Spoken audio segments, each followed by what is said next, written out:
संतोषांना देशमुख व सोमनाथजी सूर्यवंशी यांच्या हत्येविरोधात ज्यांनी क्रूर अमानुष अशी हत्या केली, या हत्येला सर्वप्रथम राष्ट्रवादी काँग्रेस शरदचंद्र पवार साहेब व माढा मतदारसंघाच्या सर्व पंढरपूर तालुक्याच्या सर्वांच्या वतीनं जाहीर निषेध करतो की एखाद्या माणसाची इतकी निर्घृण हत्या आतापर्यंतच्या इतिहासात कधीही बघितली नव्हती। हत्या अनेक झाल्या।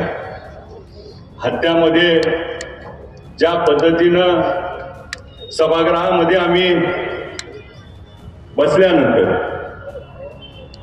सुरेशांना धस, संदीप क्षीरसागर, अभिमन्यू पवार यांनी जेव्हा त्या हत्येच्या संदर्भात सर्व गोष्टीवरती प्रकाश टाकला, सर्व गोष्टी समोर सभागृहाच्या आणल्या, महाराष्ट्राच्या समोर आणल्या, त्यावेळेस खऱ्या अर्थानं ही हत्या किती निर्घृण झाली आहे।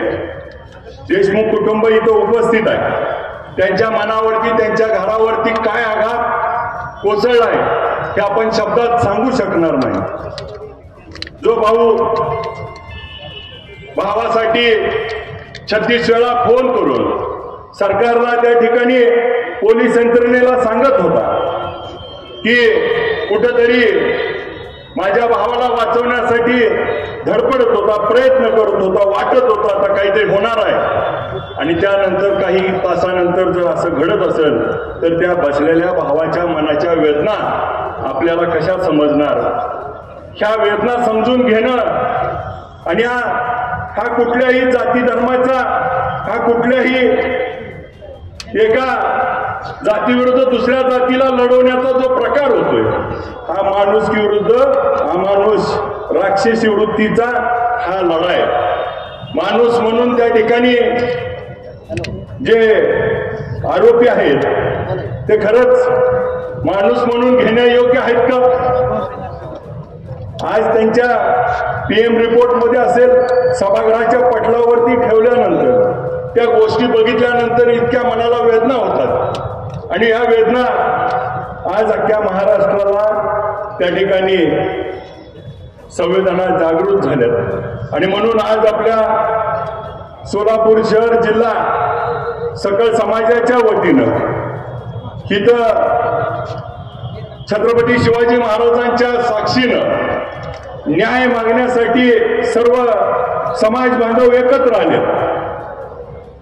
आता काही पुरावे सापडलेत, काही पुरावे देशमुख कुटुंबियांना त्यांना उपलब्ध करून दिलेत, परंतु राज्य सरकार असेल, गृह विभाग असेल, हे एकही पुरावा नष्ट होणार नाही याची देखील काळजी घेणं आता पुढच्या काळामध्ये सरकारची जबाबदारी आहे। आणि मग अधिवेशनात असेल, सरकारला जाब विचारायचा असेल, एक आपल्यातला एक बहुजनातला प्रतिनिधी म्हणून त्या ठिकाणी प्रत्येक वेळी त्या ठिकाणी आम्ही आवाज उठवूया।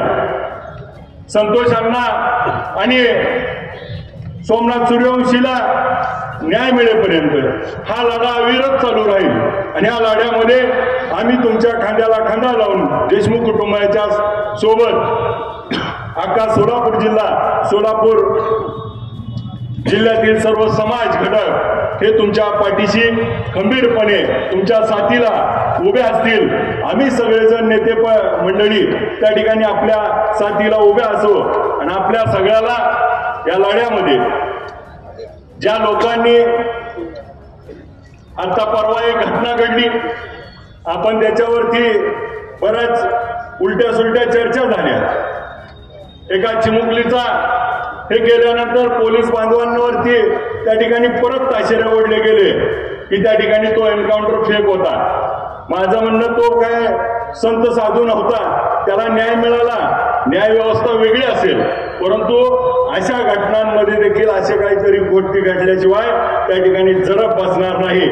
आणि जोपर्यंत त्या ठिकाणी न्याय हक्कासाठी आपल्याला न्याय मिळायला त्या ठिकाणी उशीर लागला तर तो न्याय देखील त्या ठिकाणी बोचट होतो. तो न्याय वेळेत मिळाला पाहिजे आणि तो वेळेत न्याय मिळाला तरच भविष्यातल्या त्या ठिकाणी त्या न्यायाचे दरवाजे आणि त्याच्यावर असलेला न्यायदेवतेवरती विश्वास हा सामान्य लोकांचा अविरतपणे राहील. यासाठी हे फास्ट ट्रॅक कोर्टावरती चालून त्या ठिकाणी त्याच्यावरती जे शिक्षा आहे सर्वोच्च शिक्षा आहे ती सर्वोच्च शिक्षा यामध्ये झाली पाहिजे ही मागणी समस्त समाजाच्या वतीनं समस्त जिल्हा आणि मतदारसंघाच्या वतीनं करतो. या कुटुंबाच्या सातत्यानं आम्ही संपर्कात राहू, पाठीशी राहू. आपल्याला जिथं जिथं अडचण येईल तिथं तिथं आम्हाला हाक मारा. आम्ही समस्त सर्व सोलापूर जिल्ह्यातले सर्वजण त्या ठिकाणी आपल्या पाठीशी आहोत.